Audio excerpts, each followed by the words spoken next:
E como eu te disse, a gente vai falar de dívidas, né? A gente está aqui com esse intuito mesmo, e lidar com as dívidas, saber quais são as medidas que a gente deve tomar para não ficar no vermelho por muito tempo, não ficar arrastando essas dívidas. É que eu recebo o advogado especialista em Direito Processual Civil e Direito Civil, membro do Fórum Permanente de Processualistas Civis, doutora Bruna Kusomoto. Olá, boa tarde. Recebo o meu abraço. Te convido para sentar aqui. Obrigada. Eu sento aqui, Bruna, e a gente conversa sobre esse tema que é inevitável. A quantidade de gente que está no vermelho, de gente que está em dívida, gente que está até para baixo por conta disso, sem dormir, com problemas de saúde, né? Tem muita gente, boa tarde, obrigada por mais uma vez estar aqui no programa. Tem muita gente endividada, né? A pandemia, ela trouxe consequências enormes, não só para o nosso estado de saúde, ela trouxe para a nossa economia, para o nosso financeiro e principalmente para a nossa subsistência. Ou seja, como que eu vou conseguir resolver isso? Primeiro que a pandemia era o medo da doença, depois é como eu vou sobreviver, porque tiveram muitas pessoas desempregadas, estabelecimentos fechados. E foi aquele caos. E, ao mesmo tempo, eu preciso sobreviver, porque a maior preocupação das pessoas era colocar comida dentro de casa, né? E agora que as coisas estão começando a retornar, as pessoas começam a respirar assim, nossa, eu já tenho como sobreviver, tenho um emprego, estou fazendo um bico, estou ali, mas agora eu preciso pagar o passado. O que fazer? E esse desespero vem, traz consequências enormes, porque as pessoas precisam se organizar financeiramente com uma educação financeira e principalmente com uma orientação jurídica, muitas vezes. Por quê? Porque como eu vou negociar com o banco? Fica difícil, porque o banco sempre vai colocar juros, taxa e você fica perdido. Aumenta mais a sua dívida e esse desespero aumenta cada vez mais dentro de você, certo? Então, assim, por exemplo, a gente teve uma propaganda da Febraban falando, nós bancos, no meio da pandemia, vamos prorrogar por 60 dias quem tiver adimplente, com contrato adimplente, desde que o credor seja o próprio banco. Todo mundo respirou e falou, nossa, será uma maravilha, né? Vou ficar mais calmo. Só que aí surgiu as dificuldades, não consigo falar com o gerente, não consigo negociar, não consigo fazer nada. Pois bem, nesse momento as pessoas falam, vou largar, não tem jeito, eu tentei, eu busquei, não consegui. O que fazer? Esse é o momento que você começa a respirar, eu preciso fazer uma planilha de custos fixo e essenciais. Então, o que é essencial para mim? Comer, pagar um condomínio, porque condomínio realmente não é um fim lucrativo, né? Uma instituição que ele recebe para pagar a conta, ele não tem lucro. E isso sim pode fazer você perder a sua casa e pagar o aluguel, porque são os dois lugares, a sua casa e a comida, que faz você ter produtividade para encarar a vida e trabalhar. Então esse é o primeiro ponto. Depois disso eu faço o quê? Depois que eu conseguir, sobrou um dinheirinho? Então agora eu consigo olhar para o passado. O que eu preciso pagar do passado que tem o maior juros? É cartão?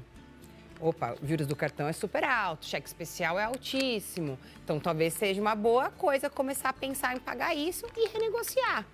Mas, ao mesmo tempo, pode ser que tenha outras dívidas. A escola. E aí vem a grande questão. Pô, o pessoal, eu parei de pagar a escola porque a escola não quis negociar. Peraí, gente, vamos buscar informações no Procon, no consumidor.gov, porque são instituições e que eles informam as pessoas. O Procon fez um acordo com as escolas em São Paulo, por exemplo, que quase ninguém sabe, para eles darem desconto justamente porque os pais perderam muitas vezes o emprego e não conseguem pagar. E muitos pais também, eles precisam diminuir pelo menos um desconto e também não acham justo pagar.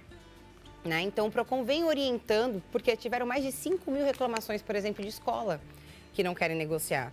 E aí o Procon vem intervindo, só que as pessoas não têm esse tipo de conhecimento, né? Então, isso seria interessante a escola? Será que seria interessante pagar agora? Depende. Por que eu falo depende? Porque a escola seria mais interessante você, talvez, negociar quando você vai fazer a rematrícula. Porque ele não pode tirar o seu filho da escola. Não estou incentivando, pelo amor de Deus, mas eu estou querendo organizar.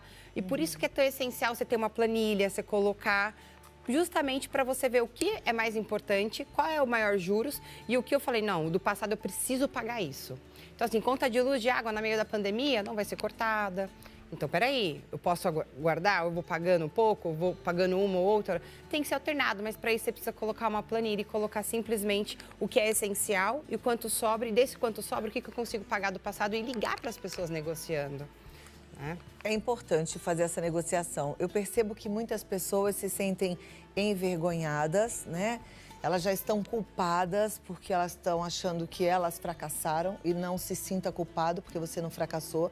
Muito difícil, como eu falei na abertura do programa, alguém conseguir ficar em pé com 3 meses de paradeira, né?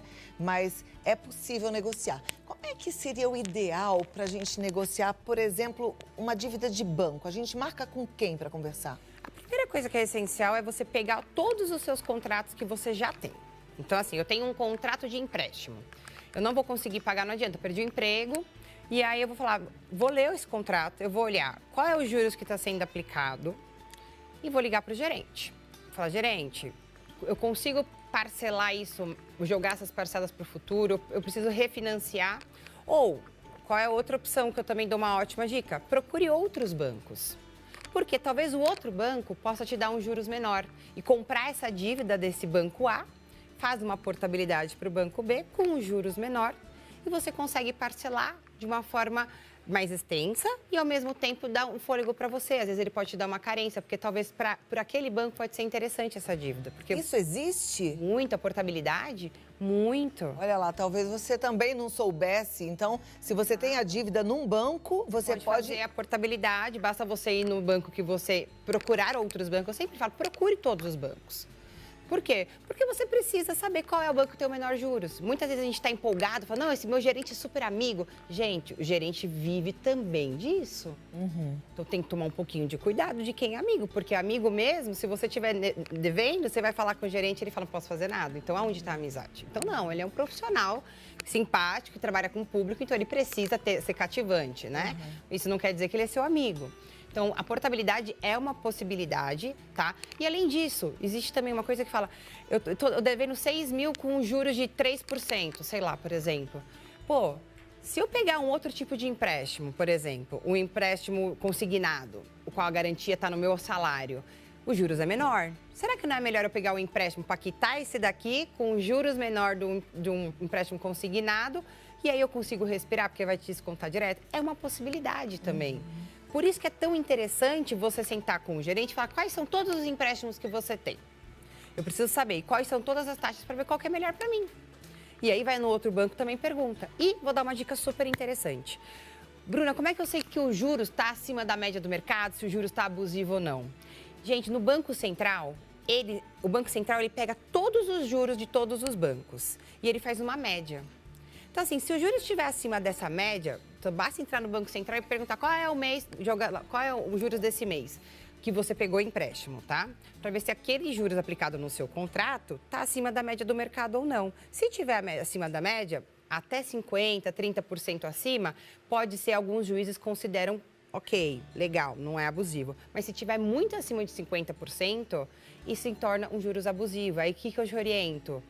Levar essa tabelinha do Banco Central e falar assim, olha, gerente, peraí, ó, eu também estou amparado, eu conheço também meu direito, o senhor tem que diminuir. Ou, se não houver nenhum tipo de acordo, procura um advogado especialista em direito bancário justamente para entrar com uma ação revisional. Porque o correto é, eles podem cobrar juros acima de 1%, que todo mundo fala, é um absurdo. É, mas os bancos são permitidos, as instituições financeiras. Só que tem um limite, o limite é a taxa média do mercado. Então, isso também é uma possibilidade de você negociar com o banco, tá? E verificar se ele está aplicando algum juros abusivo ou não nisso. Isso é bem interessante, que poucas pessoas sabem. O Banco Central tem um site e lá tem a calculadora do cidadão, por exemplo, que quase ninguém usa. O que é essa calculadora do cidadão? Você coloca o valor da sua parcela, a data que você pegou o empréstimo e vai aparecer qual é o juros que está sendo aplicado no seu contrato. Infelizmente, muitas vezes o juros aplicado no contrato não é o juros que está no seu contrato mesmo. E aí, olha lá, e a gente dando bobeira, então. Ninguém sabe. Então, peraí, como é que eu fico sabendo disso? Eu entro no site do Banco Central. O Banco Central vai na calculadora do Povo, e aí você vai aparecer lá, você coloca o valor do seu empréstimo, quantas vezes você parcelou e qual é o valor da parcela. Nisso vai aparecer qual é o juros aplicado no contrato. Aí você fala, pô, mas o meu contrato está constando 2,5, por que na calculadora está constando 3? Está errado. E dá uma diferença enorme, enorme. Então, eu tenho que virar, imprimir isso e falar, gerente, o que está acontecendo? Porque se vocês não resolverem isso, eu vou entrar com uma ação revisional, porque está errado, vocês estão me enganando. Só que as pessoas não têm esse conhecimento. Então, também é uma possibilidade de você, não tenho dinheiro para pagar advogado agora, mas estou te dando uma dica enorme.